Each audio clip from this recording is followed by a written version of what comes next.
Hi, everybody. Welcome back to part 2 of Around the World in 80 Days. So, our last video, we set up the story. So, the video is a little long, wasn't it? No, it's a little long.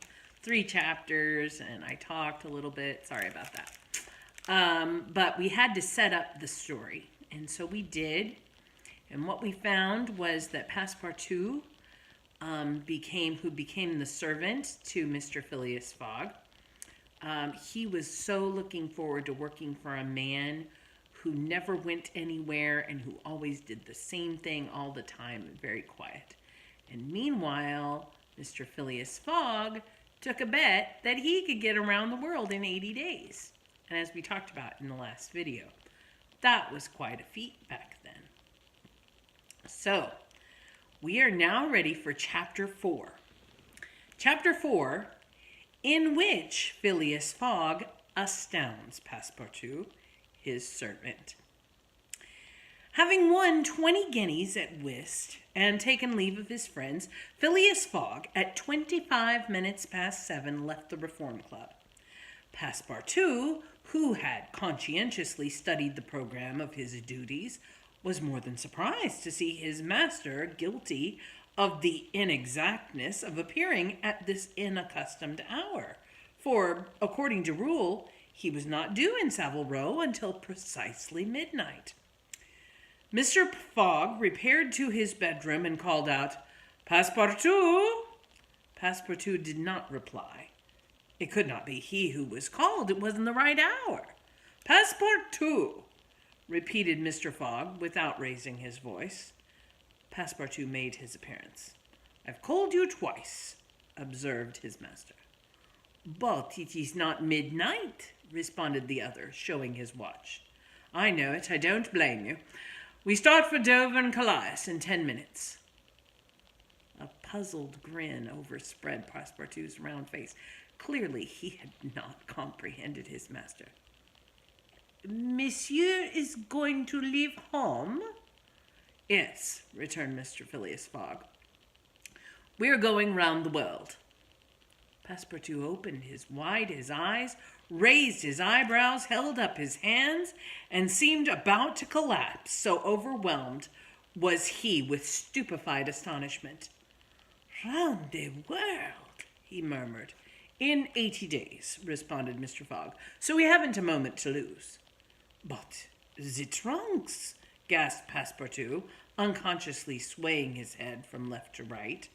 "We'll have no trunks, only a carpet bag with 2 shirts and 3 pairs of stockings for me and the same for you. We'll buy our clothes on the way.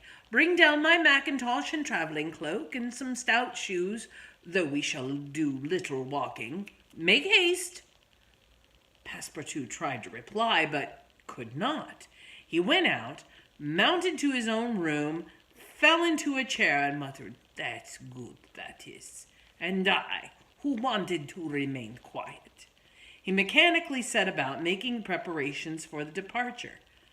Around the world in 80 days? Was his master a fool? Was this a joke, then? They were going to Dover, good. To Calais, good again, after all. Passepartout, who had been away from France 5 years, would not be sorry to set foot on his native soil again. Perhaps they would go as far as Paris, and it would do his eyes good to see Paris once more, but surely a gentleman so chary of his steps would stop there. No doubt, but then was nonetheless true that he was going away, this so domestic person hitherto. By 8 o'clock, Passepartout had packed the modest carpet bag containing the wardrobes of his master and himself. Then, still troubled in mind, he carefully shut the door of his room and descended to Mr. Fogg. Here is a picture of Passepartout. Mr. Fogg was quite ready. Under his arm might have been observed a red-bound copy of Bradshaw's Continental Railway Steam Transit and General Guide, with its timetable showing the arrival and departure of steamers and railways. He took the carpet bag, opened it, and slipped into it a goodly roll of Bank of England notes, that's money, which would pass wherever he might go. "You have forgotten nothing?" asked he. "Nothing, monsieur. My mackintosh and cloak, here they are." "Good. Take this carpet-bag," handing it to Passepartout. "Take good care of it, for there are 20,000 pounds in it."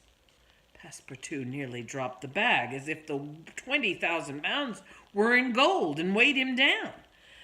Master and the man then descended. The street door was double locked, and at the end of Savile Row they took a cab and drove rapidly to Charing Cross.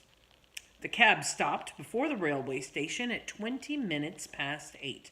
Passepartout jumped off the box and followed his master, who, after paying the cabman, was about to enter the station when a poor beggar woman, with a child in her arms, her naked feet smeared with mud, her head covered with a wretched bonnet from which hung a tattered feather, and her shoulders shrouded in a ragged shawl, approached and mournfully asked for alms.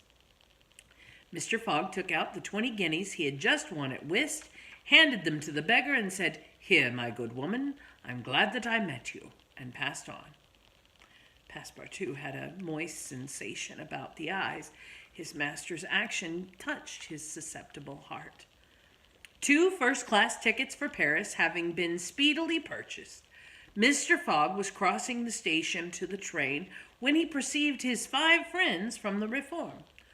"Well, gentlemen," said he, "I'm off, you see, and if you will examine my passport when I get back, you will be able to judge whether I have accomplished the journey agreed upon." "Oh, that would be quite unnecessary, Mr. Fogg," said Ralph politely. "We will trust your word as gentlemen of honor." You do not forget when you are due in London again?" asked Stuart. "In 80 days, on Saturday, the 21st of December, 1872, at 9:15 p.m. Goodbye, gentlemen." Phileas Fogg and his servants seated themselves in a first-class carriage at 20 minutes before 9. 5 minutes later, the whistle screamed and the train slowly glided out of the station. The night was dark, and a fine, steady rain was falling. Phileas Fogg, snugly ensconced in his corner, did not open his lips. Passepartout, not yet recovered from his stupefaction, clung mechanically to the carpet-bag with its enormous treasure. Just as the train was whirling through the Sydenham, Passepartout suddenly uttered a cry of despair. "What's the matter?" asked Mr. Fogg. "Alas, in my hurry, I forgot." "What?" "To turn off the gas in my room." "Very well, young man," returned Mr. Fogg coolly. "It will burn at your expense." It means he forgot to turn off the heat. Chapter 5, in which a new species of funds, unknown to the moneyed man, appears on the exchange. Phileas Fogg rightly suspected that his departure from London would create a lively sensation at the West End.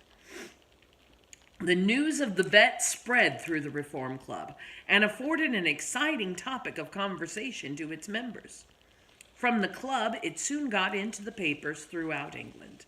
The boasted tour of the world was talked about, disputed, argued with as much warmth as if the subject were another Alabama claim. Some took sides with Phileas Fogg, but the large majority shook their heads and declared against him. It was absurd, impossible, they declared, that the tour of the world would be made, except theoretically and on paper, in this minimum of time and with the existing means of traveling. The Times, Standard, Morning Post, and Daily News, and 20 other highly respectable newspapers scouted Mr. Fogg's project as madness. The Daily Telegraph alone hesitatingly supported him. People in general thought him a lunatic and blamed his Reform Club friends for having accepted a wager which betrayed the mental aberration of its proposer. Articles no less passionate than logical appeared on the question, for geography is one of the pet subjects of the English, and the columns devoted to Phileas Fogg's venture were eagerly devoured by all classes of readers. At first, some rash individuals, principally of the gentler sex, espoused his cause, which became still more popular when the Illustrated London News came out with his portrait, copied from a photograph in the Reform Club. A few readers of the Daily Telegraph even dared to say, "Why not after all? Stranger things have come to pass." At last, a long article appeared on the 7th of October in the Bulletin of the Royal Geographical Society, which treated the question from every point of view and demonstrated the utter folly of the enterprise. Everything, it said, was against the travelers, every obstacle imposed alike by man and by nature. A miraculous agreement of times and departure and arrival, which was impossible, was absolutely necessary to his success. He might perhaps reckon on the arrival of trains at the designated hours in Europe, where the distances were relatively moderate, but when he calculated upon crossing India in 3 days and the United States in 7, could he rely beyond misgiving upon accomplishing his task? There were accidents to machinery, the liability of trains to run off the line, collisions, bad weather, the blocking up by snow. Were not all these against Phileas Fogg? Would he not find himself, when traveling by steamer in winter, at the mercies of winds and fogs? Is it uncommon for the best ocean steamers to be 2 or 3 days behind time? But a single delay would suffice to fatally break the chain of communication. Should Phileas Fogg once miss, even by an hour, a steamer, he would have to wait for the next, and that would irrevocably render his attempt vain. This article made a great deal of noise, and being copied into all the papers, seriously depressed the advocates of the rash tourist. Everybody knows that England is the world of betting men, who are of a higher class than mere gamblers. To bet is in the English temperament. Not only the members of the Reform, but the general public made heavy wagers for or against Phileas Fogg, who was set down in the betting books as if he were a racehorse. Bonds were issued and made their appearance on the exchange. Phileas Fogg bonds were offered at par or at a premium, and a great business was done in them. But 5 days after the article in the Bulletin of the Geographical Society appeared, the demand began to subside. Phileas Fogg declined. They were offered by packages, at first of 5 and then of 10, until at last nobody would take less than 20, 50, 100. Lord Albemarle, an elderly paralytic gentleman, was now the only advocate of Phileas Fogg left. This noble lord, who was fastened to his chair, would have given his fortune to be able to make a tour of the world if it took 10 years. But he bet £5,000 on Phileas Fogg. When the folly as well as the uselessness of the adventure was pointed out to him, he contented himself with replying, "If the thing is feasible, the first to do it ought to be an Englishman." The Fogg party dwindled more and more. Everybody was going against him, and the bet stood 150 and 200 to 1. And a week after his departure, an incident occurred which deprived him of the backers at any price. The Commissioner of Police was sitting in his office at 9 o'clock one evening when the fellow telegraphic dispatch was put into his hands. "Suez to London. Rowan, Commissioner of Police, Scotland Yard. I've found the bank robber, Phileas Fogg. Send without delay warrant of arrest to Bombay. Fix. Detective." The effect of this dispatch was instantaneous. The polished gentleman disappeared to give place to the bank robber. His photograph, which was hung in with those and the rest of the members of the Reform, was minutely examined, and it betrayed, feature by feature, the description of the robber which had been provided to the police. The mysterious habits of Phileas Fogg were recalled, his solitary ways, his sudden departure, and it seemed clear that, in undertaking a tour round the world on the pretext of a wager, he had no other end in view than to elude the detectives and throw them off the track. So here's what we have. Phileas Fogg has taken off completely out of his character. Passepartout has gone with him, and they've taken a crazy amount of money in order to make the trip.